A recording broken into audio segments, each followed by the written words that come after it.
হাই friends, finally মোৰ লগৰ প্ৰবীণ দাস আৰু এতিয়া সি CRPFত এইবাৰ SSCGDৰ ভেকেঞ্চিটোত পালে 25ৰ।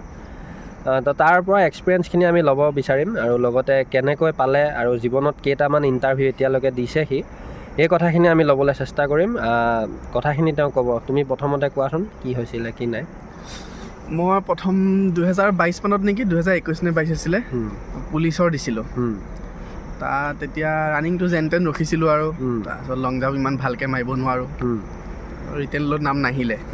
তাৰপিছত হেৰিত ফৰেষ্টৰ দিছিলোঁ গুৱাহাটীত, কাহিলীপাৰা। তাত তেতিয়া আকৌ ৰানিঙে ৰখা নাছিলোঁ, ৰানিং বেয়া মোৰ।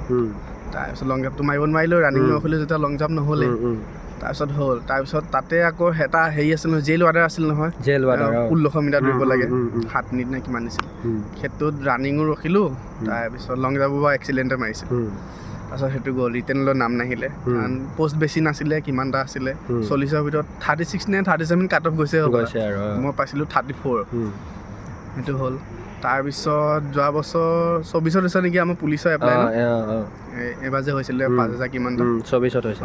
নগাঁৱত দিছিলোঁ আমি, নগাঁৱত পৰিছিলে ফিজিকেল, ৰানিং বাৰু ৰখিলোঁ।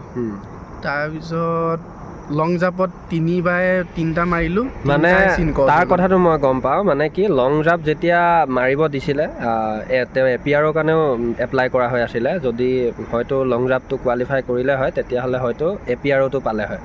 মানে কি লং জাম্প 3বাৰেই মিছ হৈছে, মানে চীনৰ ওচৰত যে মিছ হয় তেনেকৈ 3বাৰেই মিছ হৈছে, যিটোৰ কাৰণে সি সেইটোৰ পৰাও মানে নাপালে আৰু সেইটো ভেকেঞ্চিটো নাপালে।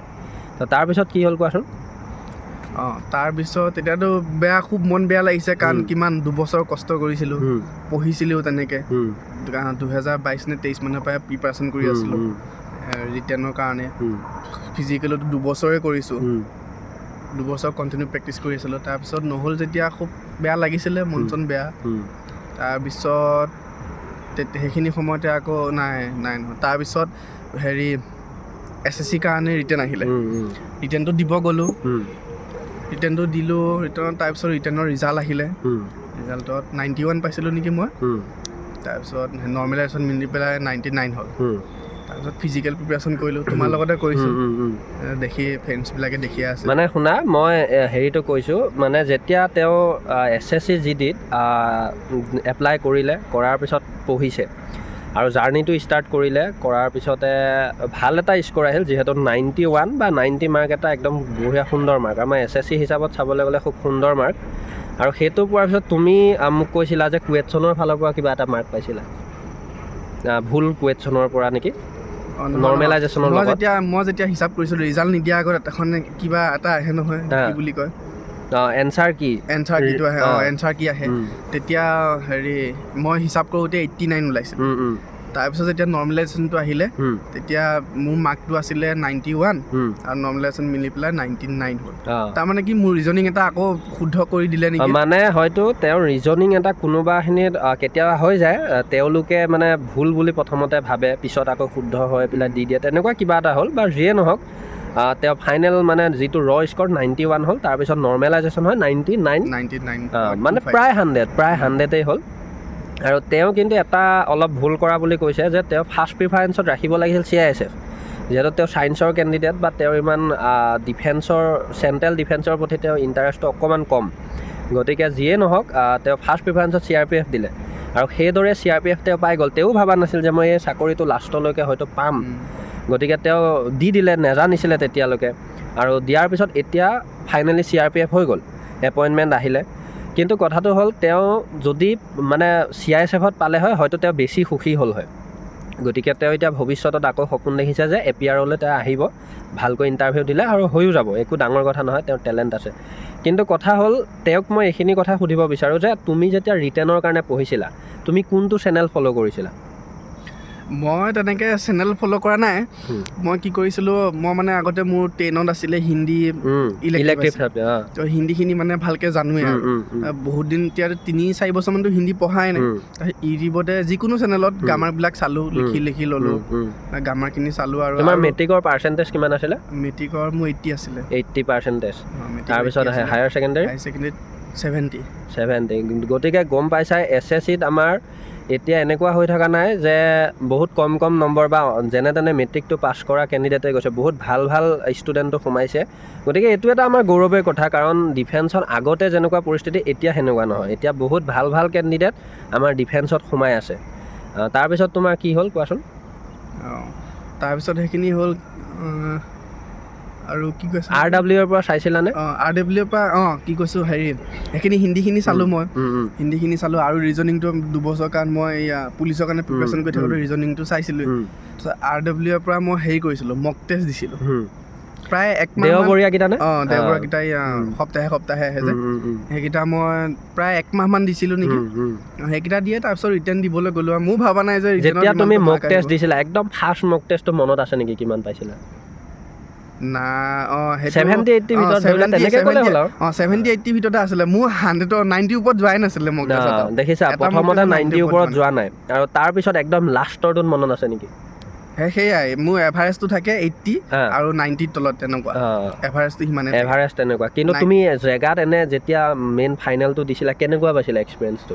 মেইন ফাইনেলটো দিওঁতে মই মানে কি কৰিছোঁ, প্ৰথমতে ৰিজনিংখিনি চাইছোঁ, ৰিজনিংখিনি কৰিছোঁ। তাৰপিছত হিন্দী কৰিছোঁ, তাৰপিছত জিকে কেইটামান কৰিছোঁ আৰু লাষ্টলৈ মেথছত মই 25 মিনিটমান থৈ পেলাই যিকেইটা জানো সেইকেইটা কৰি আহিছোঁ আৰু নাজানা মানে চোৱাই নাই আৰু। তাৰপিছত ৰিজনিঙত কিমান কাৰেক্ট হ'ল মনত আছে? ৰিজনিঙত মোৰ 17টা কাৰেক্ট হৈছে। তাৰপিছত হিন্দীত 13টা। তাৰপিছত হেৰি অংকত কিমান? অংকত 9টা আৰু জিকেত 11টা। গতিকে সেইটোৱে কথা। তোমালোকক এটা কথাই কওঁ, আজিকালি SSC চাকৰিটো ল'বলৈ হ'লে তোমালোকে যিকোনো 2টা ছাবজেক্ট চাই থাকি লাভ নহ'ব। তোমালোকে নাই বোলোতেও 3টা ভালকৈ চোৱা বা হয়তো 4টাই চোৱা, তেতিয়া এটা ভাল স্ক'ৰ পাব পাৰি। আৰু লগতে আমি এইটো জানিব বিচাৰিম যে তোমাৰ ফিজিকেল কেনেকৈ কৰিলা, তাৰপিছত ৰিটেনটো দিয়াৰ পিছত ফিজিকেল কিমান দিন তুমি দৌৰিলা ভালকৈতো মোৰ বেমাৰে গ'ল, ভালকৈ দৌৰিবই নাপালোঁ। ৰিটেনত যেতিয়া নাম আহিছিলে, মানে মাৰ্ক এটা আহিছিলে, ভাল মাৰ্ক এটা আহিছিলে, তেতিয়া দৌৰিলোঁ আৰু কেইদিনমান প্ৰেক্টিচ কৰিলোঁ। তোমাৰ লগতো দৌৰিছিলোঁ। বেছিকৈ তুমি কোনটো টাইমত দৌৰিছিলা? ৰাতিপুৱা? মই বেছিকৈ ৰাতিপুৱাই দৌৰিছোঁ। ৰাতিপুৱা দৌৰিছা। আৰু তোমাৰ মতে তুমি এটা নিজৰ ফালৰ পৰা কোৱা যে ৰাতিপুৱা ৰানিংটো ভাল নে ভাটিবেলাটো ভাল? মোৰ মতে ক'বলৈ গ'লে ৰাতিপুৱাই দৌৰি থাকিব লাগে, কাৰণ ভাটিবেলা কি হয়, আমি চলাচল কৰিয়ে থাকোঁ, আমাৰ শৰীৰটো পূৰা এক্টিভ হৈ থাকে, তেজবিলাক গৰম হৈ থাকে। ভাটিবেলা দৌৰিলে ইমান ভাগৰ নালাগে। কিন্তু ৰাতিপুৱা যেতিয়া দৌৰিবা, ৰাতি শুই পেলাই গাটো ইমান এক্টিভ হৈ নাথাকে, শৰীৰটো ইমান এক্টিভ হৈ নাথাকে, তেতিয়া অলপ কষ্ট হয় দৌৰিবলৈ। যিমান পাৰে ৰাতিপুৱাই প্ৰেক্টিচ কৰিব লাগে। আৰু তাতো ৰাতিপুৱাই, তাতো মৰ্ণিঙে। আৰু তুমি কেইটামান বজাত ৰানিং কৰিছিলা? মই 6টা-7টা তেনেকৈ ৰানিং কৰি থাকোঁ। তাৰপিছত যেতিয়া ওচৰ চাপিছিলে, তেতিয়া আমাৰ ষ্টেচনতে, মই য'ত বৰ্তমান আমি আছোঁ এইফালে চাব পাৰা, এইফালে আমি ষ্টেচনত আছোঁ এতিয়া। ইয়াতো আমি দৌৰিছিলোঁ। তোমালোকেতো জানা, ভালকৈ জানা মোক বিশেষকৈ। আৰু মোৰ লগত অকল এওঁৱে নহয়, মোৰ লগত আছিলে আমাৰ নৱজ্যোতি দাস বুলি, তেওঁ পালে BSFত, তেওঁকো মই সাক্ষাৎকাৰত আনিম বাৰু। গতিকে কথাখিনি এনেকুৱা, আমাৰ ফিজিকেলৰ বা ৰিটেনৰ তেওঁৰ কথাখিনি এনেকুৱাই। আৰু বাকী তুমি মেডিকেলৰ এক্সপিৰিয়েঞ্চটো অলপ কৈ দিয়া। মেডিকেলৰ প্ৰথম দিনা গৈছোঁ। প্ৰথম দিনা কি হ'ল, ডকুমেণ্ট ভেৰিফিকেশ্যন হ'ল। ৰাতিপুৱা 5:30 মানতে আমি গৈছোঁ। গৈ পেলাই 12টামান বজাত আমাৰ মেডিকেল ডকুমেণ্ট ভেৰিফিকেশ্যন হৈ গৈছে। তাৰপিছত মেডিকেলৰ কাৰণে বহি আছোঁ, নাই নহ'ল, সেইদিনা একো নহ'ল, আমাক পঠাই দিলে 6টামান বজাত। তাৰপিছত আকৌ নেক্সট ডে গৈছোঁ, 6টা মানত গৈছে, ৰিপৰ্টিং দিছে 6টাত গৈছোঁ। আমাক কি কৰিলে সেইদিনা, এইটো কি আছিলে, বিলাত আৰু ইউৰিনটো ল'লে সেইদিনা। তাৰপিছত আকৌ সেইদিনা বিলাত ইউৰিন 10টা-11টা মানত হৈ গ'ল কৰি। তাৰপিছত আমি এক্সৰে কাৰণে বহি আছোঁ। ইমান কেণ্ডিডেট। তোমাৰ মেইন মানে মেডিকেলৰ টোটেল জাৰ্ণি কেইদিন লাগিল? মোৰ টোটেল 21 তাৰিখৰ পৰা 25 তাৰিখ নহয়, 5 দিন লাগিল। 21 তাৰিখৰ পৰা 25 চানডে বন্ধ আছিলে, 4 দিন আৰু। তো 4 দিন মানে বন্ধৰ সহ 5 দিন। আৰু তাৰপিছত যেতিয়া তোমালোকৰ ৰিজাল্টটো দিলে, এনেতো ধৰি লোৱা আমি SSCৰ মই গোটেইখিনি কথা দিছোঁ যে আমাৰ মেডিকেলটো কেনেকুৱা হৈছে কি নাই, এনে ধৰি লওক তোমাৰ ডক্টৰজন কেনেকুৱা আছিল, কিমান টান আছিল? ডক্টৰজনৰ মানে আমাৰ যোনদিনা পূৰা মানে গাটো যেতিয়া শৰীৰটো যেতিয়া চেকআপ কৰিব, তেতিয়া সেইদিনা যোনদিনা হ'ব লাগিছিল সেইদিনা নহ'ল, মানে সন্ধিয়া হৈ গ'ল, ডক্টৰজনে নকৰিলে। কিন্তু ডক্টৰজনে সেইদিনা কিন্তু মুডটো অকণমান বেয়া আছিল। কেনেবাকৈ যদি সেইদিনা কৰিলে হয়, মানে এনে ডক্টৰৰ মুডৰ লগতো কথা থাকিব পাৰে, ডক্টৰৰ মুডৰ লগত কথা থাকে। ডক্টৰৰ মুডটো যদি ভাল হয়, তোমাৰ যদি অকণমান ক'ৰবাত কিবা প্ৰব্লেমো আছে, সেইটো মাৰ্চি কৰি দিব পাৰে। আৰু আমাৰ ডক্টৰজন কেনেকুৱা আছিল, মানে চকুত বেছি ফ'কাছ কৰিছিলে। চকু যদি ঠিক থাকে বাকী সৰু সুৰা পইণ্টত ইমান নাচায় মানে ইমান নাচায়। ডক্টৰজনৰ নামটো কি আছিলে? ডক্টৰজনৰ নাম য়শপাল সিং আছে। য়শপাল সিং, মই কৈছোঁ অলৰেডি 9 মাইলৰ কথা। গতিকে তাৰপিছত তোমালোকৰ যিদিনাখন ৰিজাল্ট দিছিলে মেডিকেলৰ ৰিজাল্ট, তোমাৰ অনুভৱটো কেনেকুৱা আছিলে সেইদিনা যেতিয়া তুমি ভাল হৈছিলে? অনুভৱটো ভালেই থাকিব, কাৰণ চবেইতো ভালেই পায় এটা চাকৰি হ'লে, হয় নে নহয়? চাকৰি হ'লেতো ভালেই পায়, কিনো ক'ম এতিয়া, ভালেই হৈছে, ভালেই লাগিছে, চবৰে ভাল পাইছে, তাৰ ঘৰৰ মানুহো ভাল পাইছে, পৰিয়ালৰ মানুহো ভাল পাইছে, সেইটোৱে আৰু। মানে তেওঁ যেতিয়া হ'ল আৰু গতিকে তেওঁ কষ্টৰ ফলটো পাইছে দেই, সেই কথাটো আমি ক'ব লাগিব। তেওঁ বহুত কষ্ট কৰিছিলে, মই বিশেষকৈ নিজে যিহেতুকৈ দেখিছোঁ তেওঁ কষ্ট কৰিছিল আৰু কষ্টৰ ফলটো পাইছে। আৰু এতিয়া তোমাক মই সুধিম যে SSCৰ কাৰণে ধৰি লোৱা এটা একদম প্ৰথমৰ পৰা শেষলৈকে আহিবলৈ হ'লে এজন কেণ্ডিডেট কেনেকুৱা হ'ব লাগিব? SSCত চবেই চাকৰি ল'ব পাৰিবনে? পাৰিব, কিয় নোৱাৰিব? SSCত প্ৰথমতে তুমি যদি মেডিকেলি পূৰা ফিট আছা, SSCতে চাকৰি ল'বলৈ সহজ।